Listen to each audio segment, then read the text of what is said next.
First off, let me get something clear.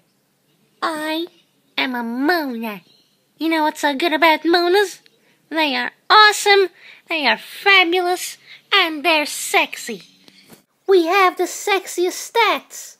We were always sexy, and we're always gonna be sexy. We're also very delicious. Ugh, and don't even get us started on our move pool. And look, we learn Nightmare. We traumatize little children in their sleep. I mean, who can resist such beautiful swine?